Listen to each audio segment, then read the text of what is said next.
CM ಕುರ್ಚಿ ಸದ್ಯಕ್ಕೆ ಖಾಲಿ ಇಲ್ಲ ಅಂತೇಳಿ ಸಿಎಂ ಸಂದೇಶವನ್ನ ರವಾನೆ ಮಾಡಿದ್ದಾರೆ. ನಾನೇ ಸಿಎಂ ಕಾವೇರಿ ನಿವಾಸದಲ್ಲೇ ಇರ್ತೀನಿ ಅಂತೇಳಿ ಮೆಸೇಜ್ ರವಾನೆ ಮಾಡಿರುವಂತದ್ದು. ಸರ್ಕಾರಿ ನಿವಾಸ ಕಾವೇರಿ ನವೀಕರಣ ಮಾಡಿಸಿರುವಂತಹ ಸಿದ್ದರಾಮಯ್ಯನವರು ಈ ಸಂದರ್ಭದಲ್ಲಿ ಸಿಎಂ ಹುದ್ದೆ ಖಾಲಿ ಇಲ್ಲ ಅಥವಾ ಸಿಎಂ ಕುರ್ಚಿ ಖಾಲಿ ಇಲ್ಲ, ನಾನೇ ಸಿಎಂ ಅಂತೇಳಿ ಕಂಟಿನ್ಯೂ ಆಗ್ತೀನಿ ಅಂತ ಹೇಳಿರೋದು. ಕಾವೇರಿ ನಿವಾಸದ ಗ್ರೌಂಡ್ ಫ್ಲೋರ್ ನವೀಕರಣ ಕಾಮಗಾರಿ ನಡೀತಾ ಇದೆ. ನಾಯಕತ್ವದ ಬದಲಾವಣೆ ಚರ್ಚೆ ವೇಳೆ ಸಿಎಂ ಸಿದ್ದರಾಮಯ್ಯನವರು ಈ ಒಂದು ಸಂದೇಶವನ್ನ ರವಾನೆ ಮಾಡಿದ್ದಾರೆ. ಅಧಿಕಾರಿಗಳು ಗಲಿಬಿಲಿ ಆಗಿದ್ದಾರೆ. ಡಿಸಿಎಂ ಡಿಕೆ ಶಿವಕುಮಾರ್ ಟೀಮ್ ಕೂಡ ಭಾರಿ ಗೊಂದಲದಲ್ಲಿದೆ. ಯಾವುದಕ್ಕೂ ಜಗ್ಗಲ್ಲ ಅಂತ ಸಂದೇಶ ನೀಡಿದ್ರ ಹಾಗಾದ್ರೆ ಸಿಎಂ ಸಿದ್ದರಾಮಯ್ಯ ಎಲ್ಲಿ ಯಾರೆಷ್ಟೇ ಲಾಬಿ ಮಾಡಿದ್ರು ಕೂಡ, ಹೈಕಮಾಂಡ್ ನಾಯಕರನ್ನ ಭೇಟಿ ಮಾಡಿದ್ರು ಕೂಡ ಅದ್ಯಾವುದೂ ಪ್ರಯೋಜನ ಇಲ್ಲ.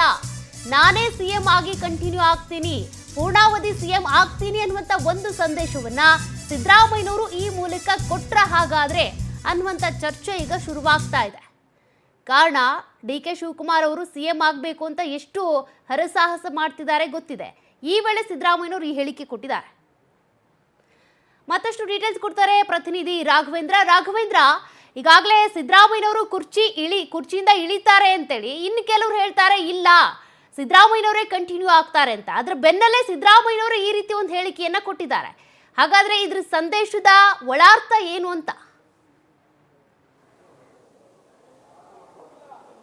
ಖಂಡಿತವಾಗೂ ಏನಂದ್ರೆ ನಾವು ಇಲ್ಲಿ ಒಂದು ಪ್ರಮುಖ ವಿಚಾರವನ್ನ ಪ್ರಸ್ತಾಪ ಮಾಡಬೇಕಾಗುತ್ತೆ. ನಾಯಕತ್ವ ಬದಲಾವಣೆ ವಿಚಾರ ಚಾಲ್ತಿಯಲ್ಲಿರುವಂತಹ ಸಂದರ್ಭದಲ್ಲಿ ಸಿಎಂ ಅವರು ತಮ್ಮ ಗೃಹ ಕಚೇರಿ ಏನಿದೆ ಅಂದ್ರೆ ಕೃಷ್ಣ ಪಕ್ಕ ಇರ್ತಕ್ಕಂಥ ತಮ್ಮ ಗೃಹ ನಿವಾಸ ಕಾವೇರಿಯನ್ನ ಇದೀಗ ಒಂದು ಸ್ವಚ್ಛತೆ ಮಾಡುವಂತಹ ಕೆಲಸಕ್ಕೆ ಕೈ ಹಾಕಿರ್ತಕ್ಕಂಥದ್ದು. ಯಾಕಂದ್ರೆ ರಿನೋವೇಷನ್ ಅನ್ನು ಮಾಡುವ ಮುಖಾಂತರ ಸಿಎಂ ಅವರು ಎದುರಾಳಿಗಳಿಗೆ ಇದೀಗ ಒಂದು ಸ್ಪಷ್ಟವಾಗಿರ್ತಕ್ಕಂಥ ಸಂದೇಶವನ್ನ ರವಾನೆ ಮಾಡಿದ್ದಾರೆ ಅಂತ ಹೇಳ್ಬಿಟ್ಟು ಇದೀಗ ರಾಜಕೀಯ ಪಡಸಾಲೆಯಲ್ಲಿ ಆಗ್ತಾ ಇರ್ತಕ್ಕಂತಹ ಚರ್ಚೆ. ಯಾಕಂದ್ರೆ ಕಾವೇರಿಯಲ್ಲಿ ಈಗ ಏನು ಬಿರುಸಿನಿಂದ ಕೆಲವೊಂದಿಷ್ಟು ಚಟುವಟಿಕೆಗಳು ಅಲ್ಲಿ ನಡೀತಾ ಇದ್ದಾವೆ. ಆ ಮನೆಯ ರಿನೋವೇಷನ್ ಕಾರ್ಯಗಳನ್ನು ಸಹ ಬಿರುಸಿನಿಂದ ಅಧಿಕಾರಿಗಳು ಮಾಡ್ತಾ ಇದ್ದಾರೆ. ಹೀಗಾಗಿ ಸಿಎಂ ಅವರು ನಾಯಕತ್ವ ಬದಲಾವಣೆ ಚಾಲ್ತಿಯಲ್ಲಿರ್ತಂತಹ ಸಂದರ್ಭದಲ್ಲಿ ಕಾವೇರಿಯ ರಿನೋವೇಷನ್ ಕಾರ್ಯಕ್ಕೆ ಯಾಕೆ ಕೈ ಹಾಕಿದ್ರು ಅನ್ನೋದ್ರ ಬಗ್ಗೆನೂ ಸಹ ಇದೀಗ ಸಾಕಷ್ಟು ಪ್ರಶ್ನೆಗಳು ಇದ್ದಿರ್ತಕ್ಕಂಥದ್ದು. ಹೀಗಾಗಿನೇ ಸಾಕಷ್ಟು ಮಂದಿ ಇದೀಗ ಗೊಂದಲಕ್ಕೂ ಸಹ ಕಾರಣವಾಗಿದೆ. ಜೊತೆಗೆ ಡಿಕೆ ಶಿವಕುಮಾರ್ ಅವರ ಟೀಮ್ ಇನ್ನೇನು ಡಿಕೆ ಶಿವಕುಮಾರ್ ಅವರು ಸಿಎಂ ಆಗೇ ಬಿಡ್ತಾರೆ ಅಂತ ಹೇಳ್ಬಿಟ್ಟು ಸಾಕಷ್ಟು ಸ್ಟೇಟ್ಮೆಂಟ್ ಅನ್ನ ಮಾಡ್ತಾ ಇದ್ರು. ಅದರ ಮಧ್ಯೆ ಈಗ ಸಿಎಂ ಅವರ ನಿವಾಸವನ್ನ ರಿನೋವೇಷನ್ ಮಾಡ್ತಾ ಇರ್ತಕ್ಕಂಥದ್ದು ಸಾಕಷ್ಟು ಗೊಂದಲಕ್ಕೂ ಸಹ ಅವ್ರಿಗೂ ಸಹ ಕಾರಣವಾಗಿರ್ತಕ್ಕಂಥದ್ದು. ಯಾಕಂದ್ರೆ ಒಂದು ಪಕ್ಷ ಸಿಎಂ ಅವರು ಕೆಳಗಡೆ ಇಳಿಬೇಕಾದ್ರೆ ಅದ್ಯಾವುದಕ್ಕೂ ಸಹ ಕೈ ಆಗ್ತಿರ್ಲಿಲ್ಲ.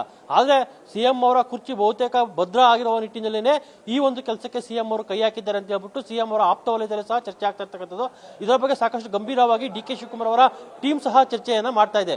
ಒಟ್ಟಿನಲ್ಲಿ ಸಿಎಂ ಅವರ ನಿವಾಸ ಏನಿದೆ ಕಾವೇರಿ, ಆ ಕಾವೇರಿ ನಿವಾಸವನ್ನ ಇದೀಗ ಸ್ವಚ್ಛತೆ ಮಾಡುವುದು ಮತ್ತೆ ರಿನೋವೇಷನ್ ಮಾಡುವಂತಹ ಕೆಲಸಕ್ಕೆ ಅಧಿಕಾರಿಗಳು ಕೈ ಹಾಕಿರ್ತಕ್ಕಂಥದ್ದು. ಹೀಗಾಗಿ ಸಿಎಂ ಅವರು ಎದುರಾಳಿಗಳಿಗೆ ಮತ್ತೆ ಯಾರು ಸಿಎಂ ಅವರು ಬದಲಾವಣೆ ಆಗ್ತಾರೆ ಅಂತ ಹೇಳ್ಬಿಟ್ಟು ಸಾಕಷ್ಟು ಸ್ಟೇಟ್ಮೆಂಟ್ ಗಳನ್ನ ಮಾಡ್ತಾ ಇದ್ರು, ಅವರೆಲ್ಲರಿಗೂ ಸಹ ನೇರವಾಗಿ ಸ್ಪಷ್ಟವಾಗಿರ್ತಕ್ಕಂಥ ಸಂದೇಶವನ್ನ ಸಿದ್ದರಾಮಯ್ಯ ರವಾನೆ ಮಾಡಿದ್ದಾರೆ ಅಂತ ಸಹ ಇದೀಗ ಚರ್ಚೆ ಆಗ್ತಾ ಇರ್ತಕ್ಕಂಥದ್ದನ್ನು ನಾವು ಗಮನಿಸಬಹುದಾಗಿದೆ. ಓಕೆ, ಥ್ಯಾಂಕ್ ಯು ರಾಘವೇಂದ್ರ ಮಾಹಿತಿಗೆ.